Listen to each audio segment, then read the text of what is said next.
I stared at the paper in front of me, the pen cold in my hand. On it were short, dry lines, as if trying to draw the end of 15 years of marriage. Memories flashed through my mind like a fast forward film. From the first time I met Emma, the wedding, then the warm family moments together, and now all of it was wrapped up in a signature. Emma was my everything. We first met when we were both in our 20s.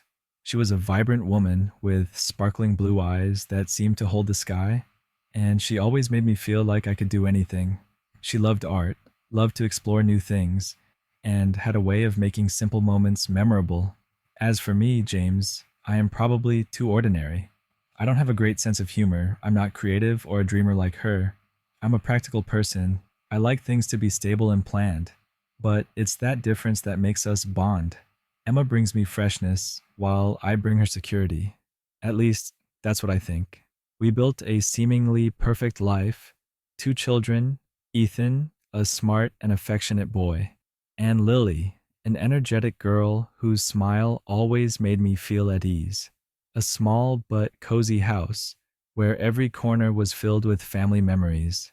But now, all of that seems to be slowly leaving me. The lawyer sitting opposite spoke up, his voice gentle but seemingly only making the atmosphere heavier. Do you need more time to think?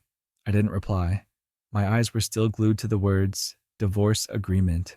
But my mind was actually drifting back to 6 months ago, the day my whole world turned upside down. It was a Friday evening.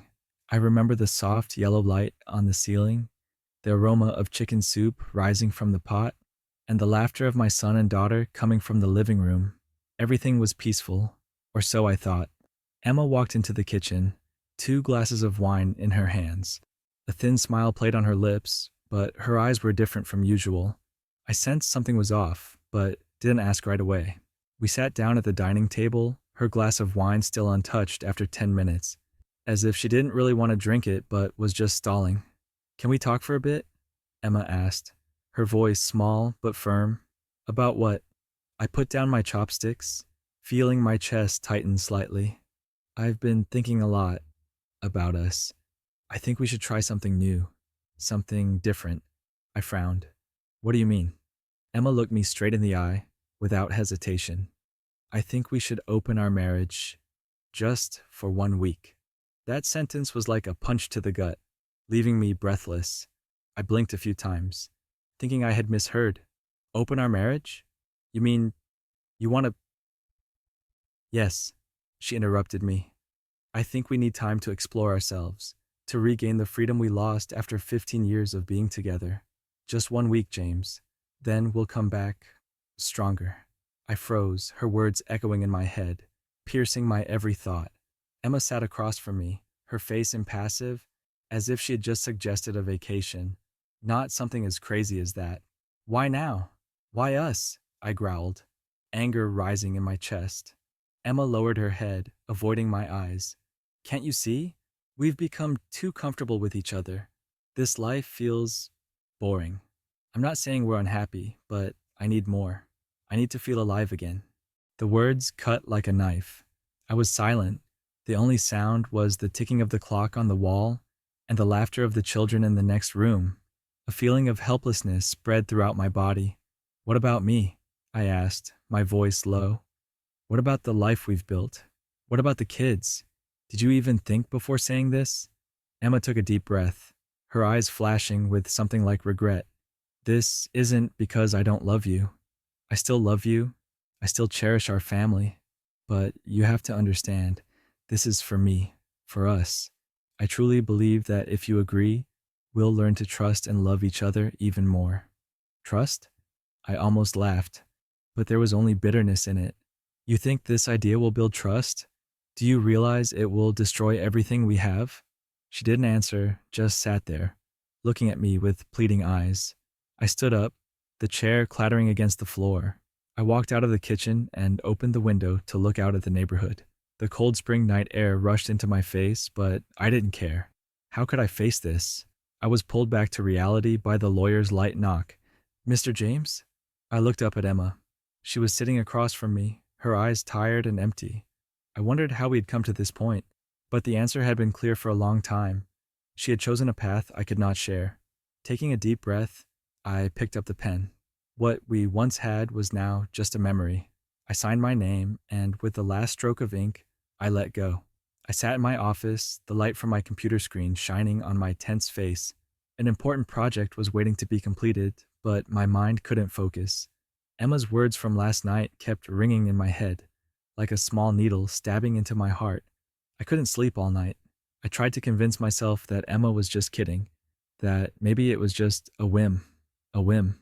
But when I thought about the serious look on her face, the way she held my gaze for so long without blinking, I knew she meant it. And that scared me. During our 15 years together, I always thought I understood Emma, the woman I loved, the mother of my children. But this idea, this desire, it was as if I was facing a complete stranger.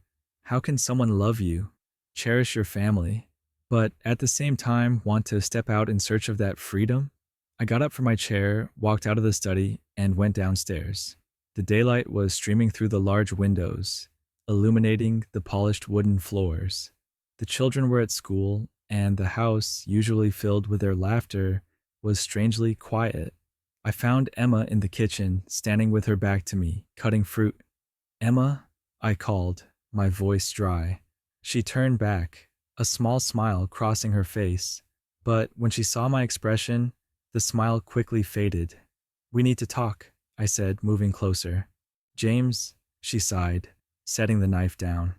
"I know you'll want to talk about this, but I hope you won't overreact." "Overreacting?" I raised my eyebrows, feeling the blood rush to my face. "I want to open the door to marriage, Emma. How do you think I'll react?" She took a deep breath, keeping her eyes steady on me. "I'm not saying this on a whim. I've thought a lot about it, and I think this is what we need." I crossed my arms over my chest, trying to control my rising anger. "We need it? No, Emma. This is what you want. Don't make it about us." Emma walked over to the table and pulled out a chair. She gestured for me to sit across from her, but I shook my head and stayed where I was. She sighed, but continued. "Do you remember the last time we went somewhere? Just the two of us?" she asked, her eyes becoming distant. I frowned, trying to remember. "It must have been the beach trip 2 years ago." "Yes," Emma nodded. "And what happened since then? We just had jobs, houses, kids.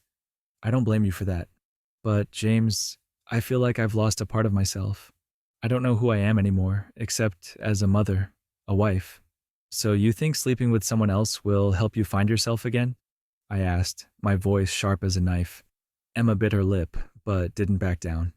"Maybe not just that, but I think we need a change. Something to shake things up. Renew?" I laughed, a cold, bitter laugh. "Renew by destroying everything we've built? Renew by betraying your trust? The trust of this family?" Emma stood up abruptly, her eyes flashing with anger. "Don't make me sound selfish, James. I've devoted my entire life to you, to this family. All I'm doing is finding a way to save our marriage. Preserve it by breaking it? Is that what you mean?" We stood there, facing each other, like two warriors in a battle with no way out. The silence stretched on, broken only by the ticking of the wall clock. I wanted to say more, to question, to force Emma to realize the absurdity of her words. Instead, I felt a heartbreaking pain, as if I was standing on the brink and had no idea how to salvage the situation. "James," Emma said, her voice softening, "I know this is hard to accept, but I believe that if you let us, we can find something better out of this." "The better?" I repeated, my eyes filled with wonder and weariness. "Emma, if this is how you define love and marriage, then perhaps we don't have the same goals in life." I turned and walked away, leaving Emma standing there, confused and disappointed. I couldn't continue this conversation. Not now. I needed time to figure out how I felt, to come to terms with the fact that our marriage, which I had thought was strong, was on the brink of collapse because of a crazy idea. I left the house, slamming the door behind me. The cool evening air hit my face, but my chest felt tight. I walked quickly into the yard, then leaned against the car, trying to take deep breaths to calm myself. The trees lining the drive rustled in the wind, but the sound did not comfort me. Emma's words kept ringing in my mind. We need to change, James. We need to change. How could she think that such a thing was the way to save our marriage? I had always tried to give our family a good life. I had worked hard to make sure Emma and the children didn't have to worry about money, about the future. I had sacrificed time, sleep, and even my own dreams. And now, what did she want? Freedom? Exploration? What about me? Did I ever get to choose? I got into my car, intending to drive somewhere, anywhere, away from the chaos inside me. But my hands froze on the wheel. This wasn't the way to go. I couldn't run forever. If we were really going to save our marriage, or at least figure out where it was headed, I had to confront Emma. I walked back into the house. The front door opened, and Emma was sitting on the sofa, head bowed, fingers playing with the hem of the pillow. She heard my footsteps and looked up, her eyes hopeful but also tense.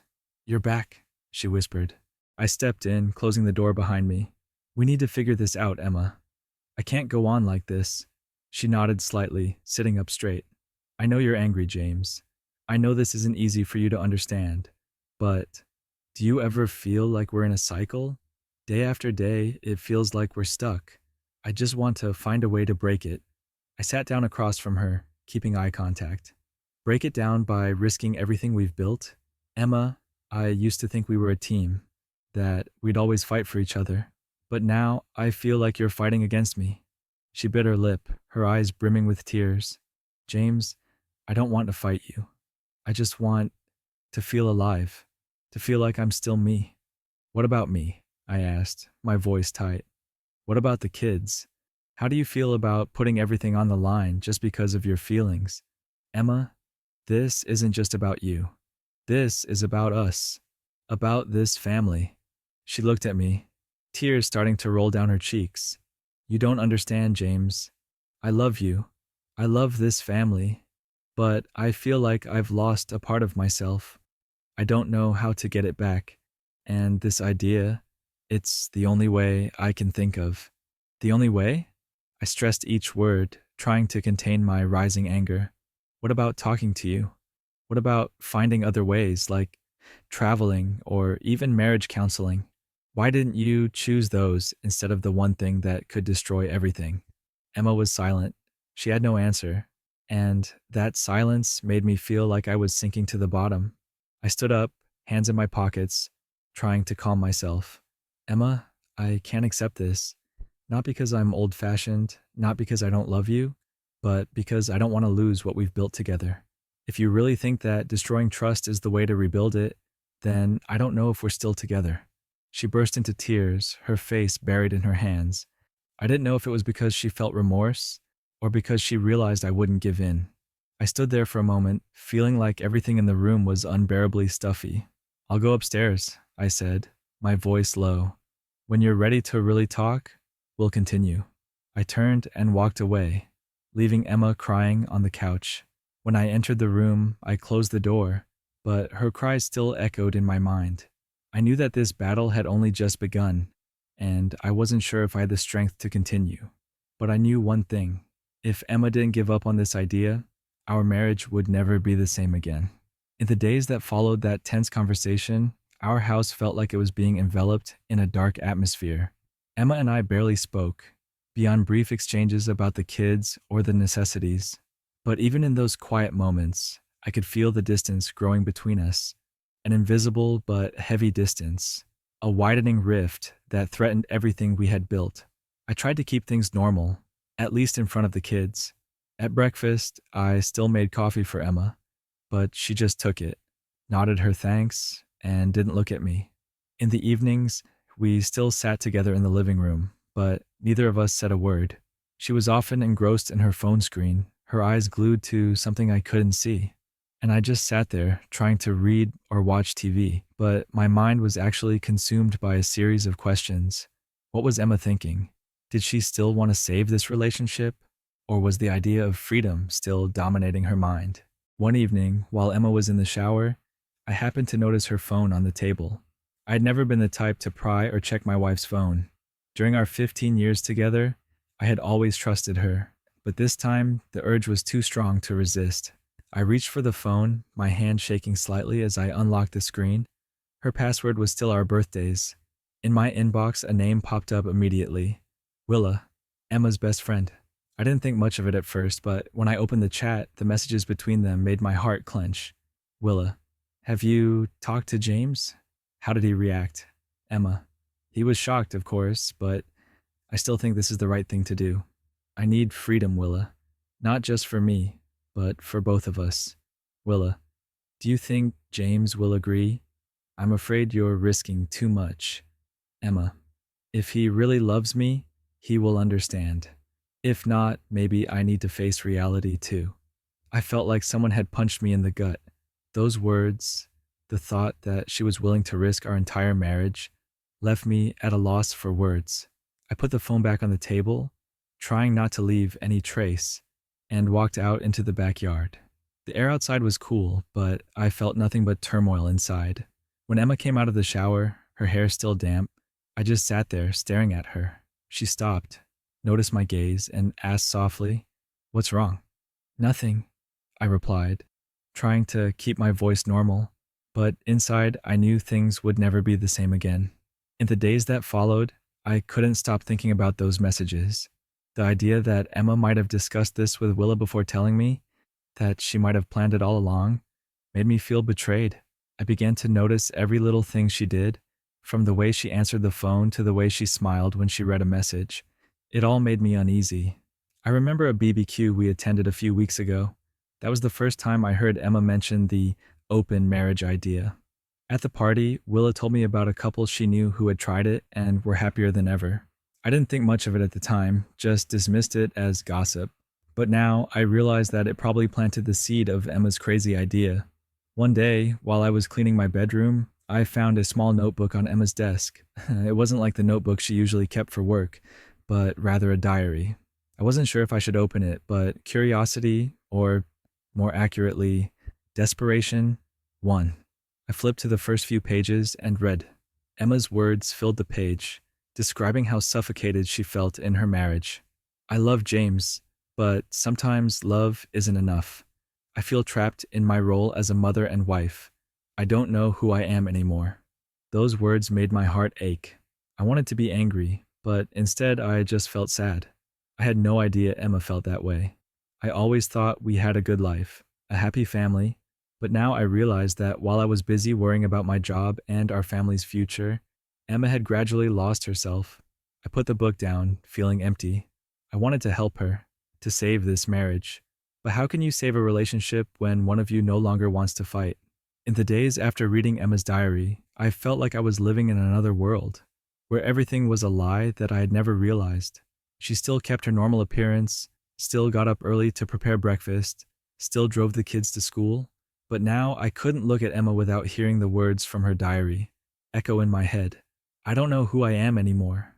I started paying closer attention to her every move. Not because I wanted to control her, but because I felt like I was trying to piece together a puzzle whose pieces were missing. I noticed she was spending more time on her phone, often smiling or texting while the kids and I ate dinner. One time, when I walked into the living room unexpectedly, Emma quickly put her phone face down on the table. It was a small gesture, but it made my heart clench. One evening, while she was out with Willa, I was home with the kids. While I was cleaning, I happened to notice Emma's laptop on the kitchen table. The thought of checking it made me feel guilty, but the suspicion weighing on my heart made it impossible to stop myself. I opened it and looked through my browser history. The first website that caught my eye was How to Open the Door to a Successful Marriage. It was a list of tips and stories from couples who had tried it. I scrolled down, reading every word, every comment. The words freedom and self-discovery were repeated over and over again, as if these were justifications for breaking the rules on which marriage was based. I closed my laptop, feeling like the world was crumbling beneath me. Emma wasn't just thinking about the idea. She was researching how to make it happen. I wondered where I'd gone wrong, what I could have done differently to prevent this. But most of all, I felt betrayed. How could she continue to smile, talk as if nothing had happened, while secretly planning something like this? The next day, I decided to confront Emma. When the kids had gone to their rooms, I walked into the kitchen where she was washing dishes. I stood there for a moment, looking at her. I was choked with love and anger. but I knew I couldn't stay silent any longer. Emma, I called, my voice low. She turned around, surprise evident on her face. What is it? I know what you did, I said, my eyes never leaving hers. I read what you searched for on the computer. Emma froze, her hands frozen in midair. James, you shouldn't have done that. Shouldn't we? I laughed, but it was bitter. Emma, you're talking about an open marriage. You want to destroy everything we've built, and you think I'm just going to sit there and not find out? She set the bowl down, her face cold. It wasn't destruction, James. It was salvation. I tried to tell you, but you never listened. You criticized, you judged, but you never really understood what I felt. Know how I feel? I repeated, my voice filled with anger. Emma, I have done everything to make sure you and the kids have the best life possible. I have worked tirelessly. I have sacrificed everything for this family. And this is how you repay me? By wanting to experiment with your freedom? James, this isn't about you. Emma almost shouted, her eyes bloodshot. This is about me, about how I've lost myself all these years. I don't want to give up on you. I don't want to give up on this family, but I need to find myself again. Otherwise, I can't go on. Her words left me speechless. I didn't know how to respond. Part of me understood that Emma was truly devastated, but the rest of me felt only anger and betrayal. I turned and walked out of the kitchen, leaving her standing there, tears streaming down her face. That night, I couldn't sleep. I lay in bed, staring at the ceiling, thinking about everything. Emma had changed, not because she didn't love me, but because she didn't love the life we had built together, and that hurt more than anything else. After the tense confrontation in the kitchen, the atmosphere between Emma and I became heavier than ever. We were like two strangers living under the same roof, each imprisoned in our own thoughts. But deep down, I knew that I couldn't let our marriage collapse without doing anything. I needed to find a way to get Emma back, not only because I loved her, but also for the sake of our family, for our children. That evening, after putting the kids to bed, I walked down to the living room, where Emma was sitting on the sofa, her eyes glued to the TV. The movie was playing, but I knew she wasn't really watching. Her blank gaze and her hands resting motionlessly in her lap were clear signs that she was lost in her thoughts. Emma, I called, sitting down in the chair opposite. She turned to look at me, her eyes tired. What is it, James? We need to do something. I don't want to go on like this. I think we should try to find a counselor. She frowned, looking slightly surprised. Counseling? You mean marital therapy? Yes, I nodded, trying to keep my voice calm. We need someone to help us. It's clear we can't solve this on our own. If you really want to save this relationship, this is the only way I can think of. Emma was silent for a moment, her eyes wavering between disbelief and hope. James, I'm not sure if that will work. I'm not saying it's going to be easy or guaranteed to work, I said, my voice growing more serious. But if you want to keep this family together, I think it's worth a try. She looked at me for a long moment, as if considering. Finally, she sighed and nodded slightly. Okay, if you want, we can try. The first consultation took place in a small, cozy, but professional room. A small clock ticked steadily on the table, and a few potted plants added to the pleasant atmosphere. Dr. Harper, a middle-aged woman with short silver hair and sharp eyes, sat across from us. Hello, James. Hello, Emma, she said, her voice soft but firm. I'm so glad you two decided to come here. The first step is always the hardest. Emma sat next to me, her hands in her lap, not looking up. As for me, I felt like I was in the hot seat, not knowing where to start. So, Dr. Harper continued, who wants to share first why you two are here today? We were both silent for a long moment. Finally, I decided to break the silence. We have a problem, I began, choosing my words carefully. Emma, she wants to try something that I can't agree to, and it's driving us further and further apart. What do you mean by something? Dr. Harper asked, his voice devoid of judgment. I took a deep breath, trying to calm myself. She wanted to open the door to marriage. She said it could help both of us regain our freedom and improve our relationship. Emma shifted beside me, but said nothing. I continued, my voice growing a little harsher. I don't understand. We had 15 years together, 2 kids, a stable life, and now she says it's not enough. James, Dr. Harper said, her voice low, you feel betrayed, don't you? I nodded, a lump rising in my throat. Yeah, I feel like everything I've done doesn't matter to her. I feel like I'm not enough for Emma anymore. For the first time since we entered the room, Emma looked up. Her eyes were sparkling with tears. James, it's not what you think, she said, her voice shaking. I'm not saying you're not good enough. I just feel I'm not good enough for myself. I don't know who I am anymore. I've tried to be a good mother and wife, but I feel like I'm losing myself. Those words hit me like a punch in the chest. I didn't know how to respond. Part of me wanted to be angry, to blame her for letting our relationship get this far. But another part, the part that still loved her, felt pain knowing that she was going through something I couldn't fully understand. Emma, I said, my voice low, if you felt that way, why didn't you tell me sooner? Why did you choose to handle it this way? Because I was scared, she confessed. I was scared you wouldn't understand. I was scared you'd think I didn't love you anymore. But James, I never wanted to hurt you. I just didn't know what to do. Dr. Harper interrupted, gently bringing the conversation back to center. You're both feeling hurt and disconnected, but the important thing is that you've chosen to sit here today, to try to understand each other better. That's a huge step. Emma and I were both silent, letting those words sink in. I wasn't sure if therapy could actually save our marriage, but at least it was a place to start. The sessions that followed were not easy. Every time I walked into the small room with its soft chairs and soft lighting, I felt an invisible pressure. It seemed that all the pain and resentment that had never been expressed were being brought to light, forcing Emma and me to confront it. During one particularly difficult session, Dr. Harper asked us to be frank about what we were dissatisfied with in our relationship. Be honest, without accusation, without anger, she said, looking at both of us with encouragement. Emma started. She looked down at her hands, as if gathering her courage. I feel like I've become a shadow of myself in my own life. Everything I do revolves around my family.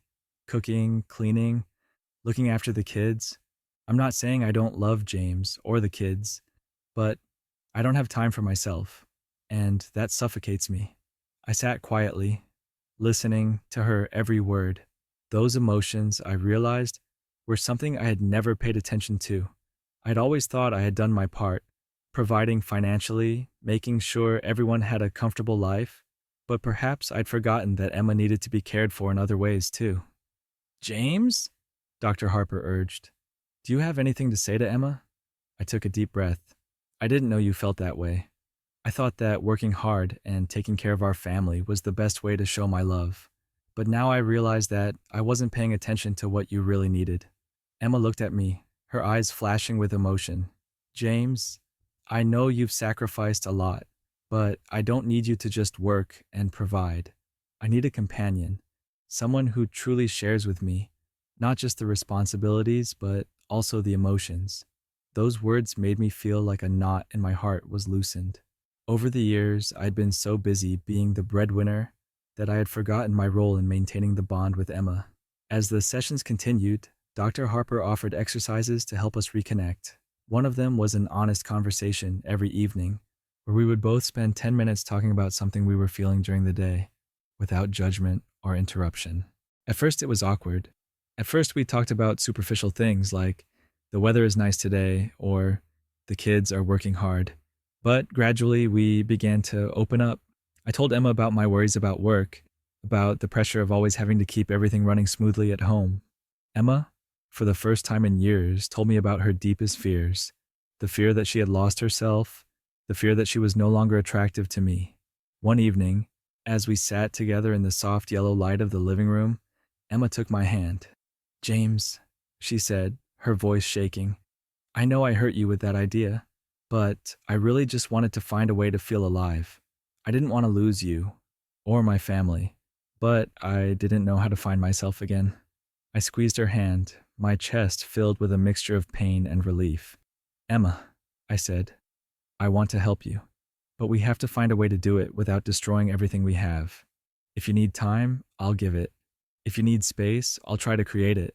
But I need to know that you're trying, that you still want to fight for us."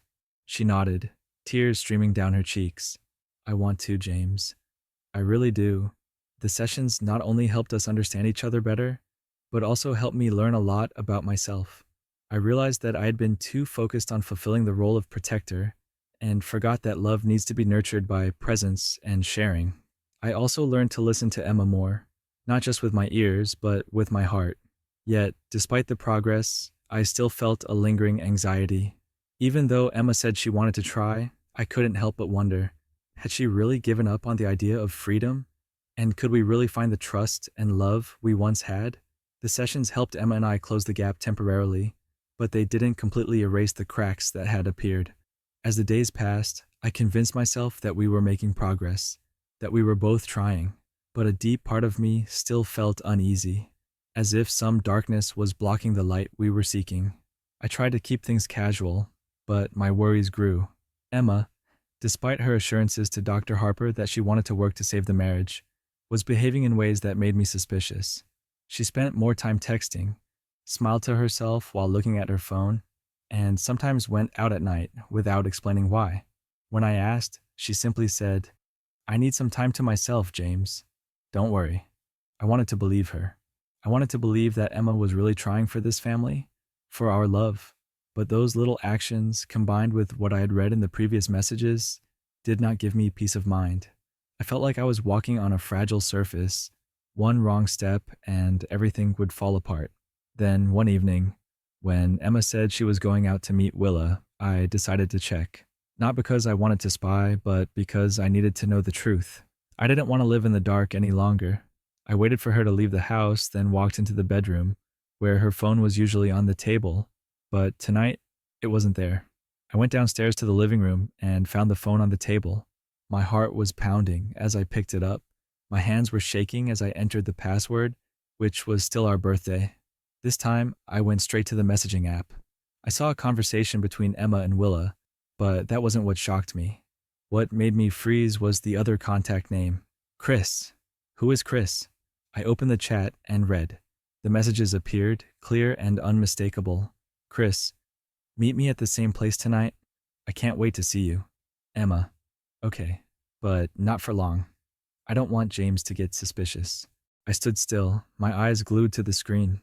The words were like knives stabbing into my heart. Emma had told me she wanted to make amends, that she wanted to fight for this family, but the truth was right there. In those messages, she had lied. She had not given up on the idea of freedom. In fact, she had put it into action. I put the phone down on the table, my chest feeling tight. Anger welled up, but at the same time, I felt a deep sadness. I had hoped, I had fought, I had done everything to save this marriage. But now, I had to face the truth that all my efforts were in vain. When Emma returned home, I was already sitting on the sofa, her phone on the table in front of me. Her eyes flashed with confusion when she saw me, but she quickly gave a forced smile. "You're not asleep yet?" I didn't answer right away. Instead, I just gestured to the phone. "Who's Chris, Emma?" My question hit her like a hammer. The smile on her lips disappeared and her face paled. "James, it's not what you think." "Not what you think?" I interrupted, my voice sharp. "So tell me what I should have thought when I read these messages? Tell me what you were doing when you said you wanted to fix our marriage." Emma stepped closer, her hand shaking as she tried to touch me, but I backed away. "James, I don't know how to say it." "Then don't say anything." I stood up, tension and anger seeping into my words. "I gave you every chance, tried my best to keep this family together, but you gave it up.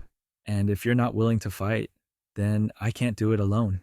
Emma burst into tears, but this time I didn't feel like comforting her. I just felt empty and tired.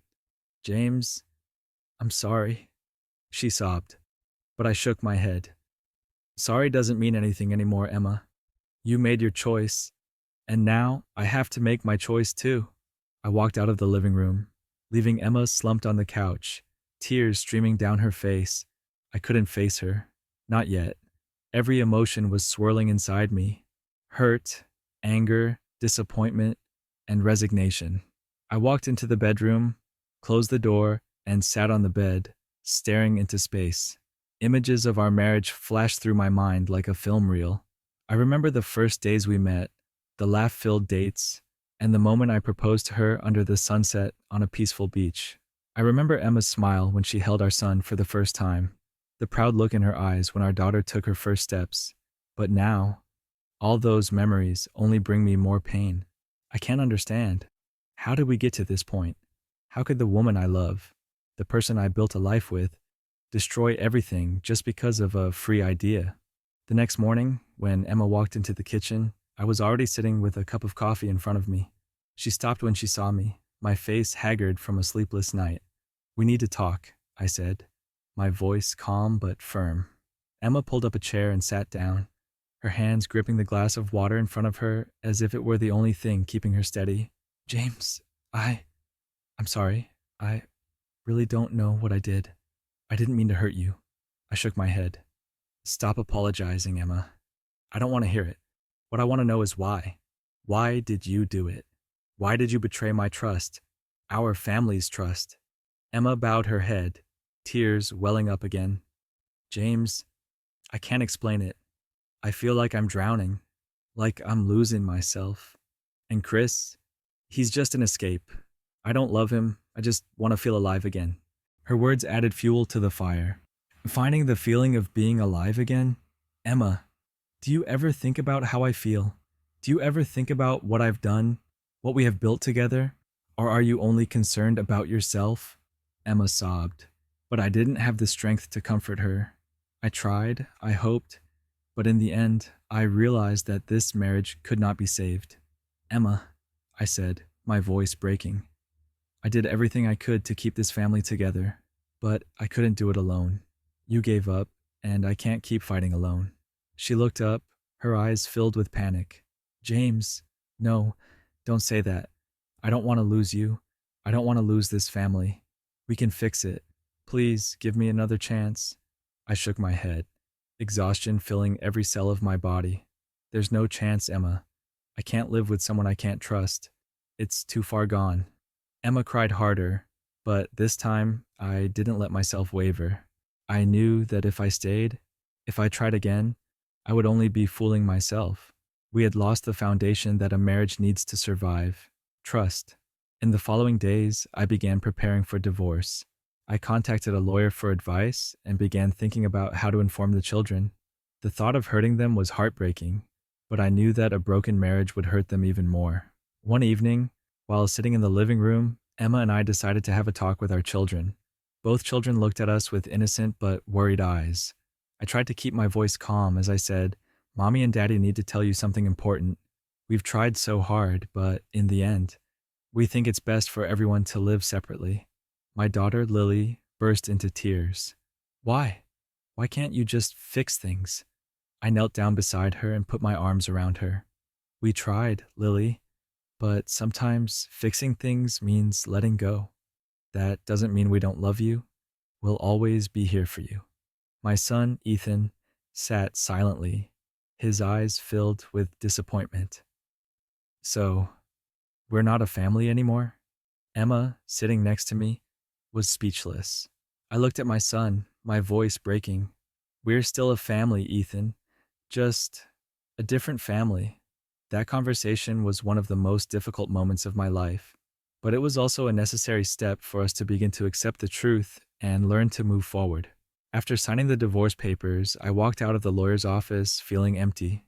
The sun shone down on the busy street, but inside I was covered in a fog. Everything I thought was the foundation of my life had collapsed. 15 years of marriage, 2 children, a house full of memories, all was left in pieces. The first few days after Emma left, the house was strangely quiet. Her laughter, the children's play with their mother, all disappeared. Although the children still went back and forth between Emma and my house, her absence felt like a huge hole that I didn't know how to fill. I tried to fill my time with work, spending more hours at the office, but every time I returned home, I was still overwhelmed by a feeling of loneliness. One evening, As I sat in my living room with a glass of wine in my hand, staring at the TV without really watching anything, I realized that I couldn't go on living like this. I had spent so many years shouldering the responsibility, trying to be the perfect husband and father that I thought I should be. Now that I was no longer that person, I realized that I had completely lost myself. I started small. One morning, instead of burying myself in work, I decided to go for a run. The cold wind blew across my face, making me more alert than ever. I ran along a familiar street in my neighborhood, a place I had only driven by before. The feeling of fatigue in my body, but lightness in my soul, was something I had not experienced in a long time. Running became my habit, not only to improve my health, but also as a way to release my emotions. Then I started doing something I'd long since given up on. I bought a woodworking tool set and spent a weekend building a small table for my living room. The sound of the saw, the smell of freshly cut wood, and the feeling of creating something with my own hands made me feel alive again. The finished table isn't perfect, but I'm proud of it. It's proof that I'm finding myself again. During the days the kids were with me, I tried to spend all my time with them. We played games, did homework, and cooked dinners that I had rarely participated in before. I realized that even though Emma was no longer here, our family still existed in another way. Every smile from Lily, every innocent question from Ethan, made me feel that my life still had meaning. But even when I was busy with new things, sadness still crept into my quiet moments. There were nights when I lay in bed, staring at the empty space beside me, and couldn't help but think back to the happy times I had with Emma. I couldn't deny that I still loved her, even though she had hurt me deeply. But I knew that in order to move forward, I had to learn to let go. One day, while cleaning out the bookcase in the living room, I found a small notebook. It was a diary I had kept when I was young, before I met Emma, before life got complicated. I sat down and flipped through the pages, reading the passionate words of a young man who had big dreams and a passion for life. It was the first time in years that I had truly looked at myself. I realized that I had forgotten that man, the one who loved freedom, loved small things, and was always eager to explore the world. But now I had the chance to find him again, and that is what I decided to do. From the moment I decided to find myself again, life gradually began to change.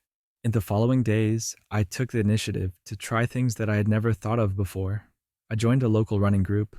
At first, I felt lost among strangers, but gradually, morning runs with them became the highlight of my week.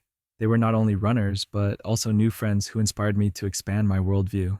One day, a member of the group, Tom, asked me, "James, why don't you join this book club we're running?" We read all sorts of things: fiction, memoirs, and sometimes poetry. "You might like it." I reluctantly agreed. I had never been the type to join clubs, but surprisingly, I found myself drawn in. We talked not only about books, but also about life, our struggles, our aspirations. For the first time in years, I felt listened to without being judged.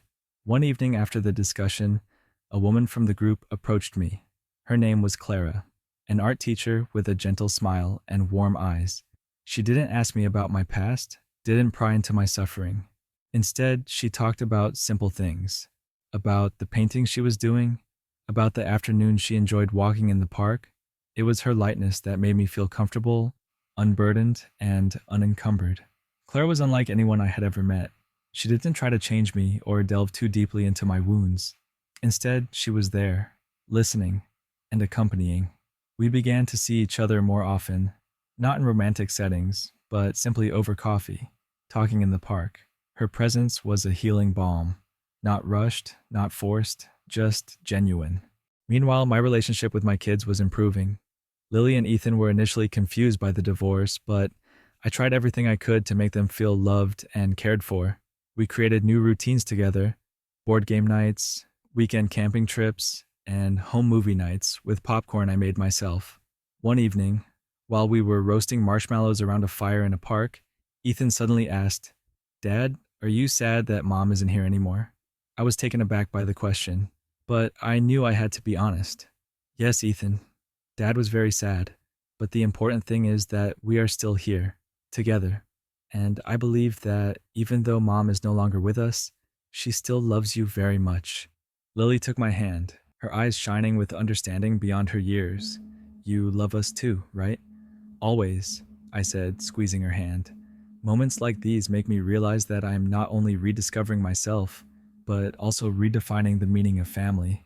Even though things are no longer the same, I can still create a life worth living, not only for myself, but also for my children. One morning, as I was finishing a bookshelf I had built myself, I realized that I had truly changed. I no longer felt anger or bitterness toward Emma.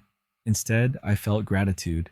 Gratitude that she had forced me to look at myself, to face what I had lost and what I needed to rebuild. Clara walked into my small woodworking shop, carrying 2 cups of coffee. "You seem focused," she said, her warm smile lighting up the room.